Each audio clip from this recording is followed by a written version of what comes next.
मुख्यमंत्र्यांनी पंढरपुरात विठ्ठलाच्या साक्षीने लाडका भाऊ ही योजना जाहीर केली। राज्य सरकारने लाडका भाऊ नावाचा एकतरी जिहार दाखवावा। ही योजना म्हणजे राज्यातील युवकांची फसवणूक आहे असा आरोप उद्धव सेनेचे नेते विनायक राऊत यांनी केला। विधानसभा निवडणुकीच्या पार्श्वभूमीवर हुतात्मा स्मृती मंदिरात उद्धव सेनेचा मेळावा झाला। यावेळी ते बोलत होते। पक्षाचे जिल्हा संपर्क प्रमुख अनिल कोकीळ, माजी मंत्री उत्तम प्रकाश खंदारे, जिल्हा प्रमुख अजय दासरी, पुरुषोत्तम बर्डे, गणेश वानकर, अस्मिता गायकवाड, अमर पाटील, शरद कोळी, महेश धाराशिवकर आदी उपस्थित होते। उद्धव ठाकरे यांनी लाडकी बहीण योजनेवर टीका करीत लाडका भाऊ योजना जाहीर करा असे म्हटले होते। हे ऐकून मुख्यमंत्र्यांनी पंढरपुरात लाडका भाऊ योजना जाहीर केल्याने ठोकून दिले। राज्य सरकार कौशल्य विकासाच्या आधारावर वर्षानुवर्षे एक योजना राबवित आहे। ही जुनीच योजना लोकांना फसवून सांगत आहे। आजपर्यंत अनेक घोषणा केल्या।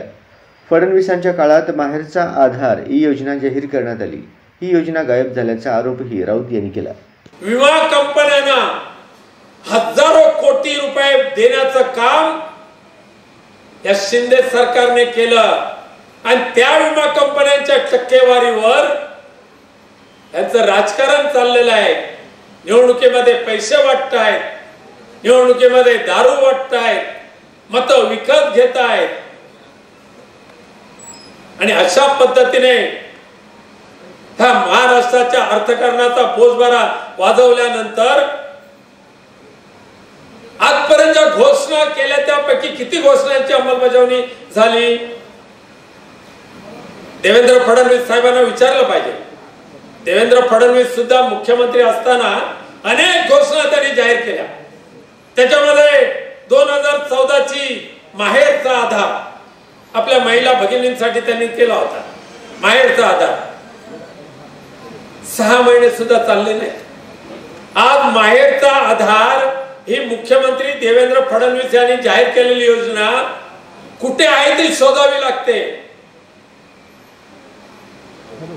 त्यानंतर वृद्ध शेतकऱ्यांसाठी त्याच फडणवीस सरकारने 2014 साली अन्नदाता आधार ही योजना जाहीर केली होती।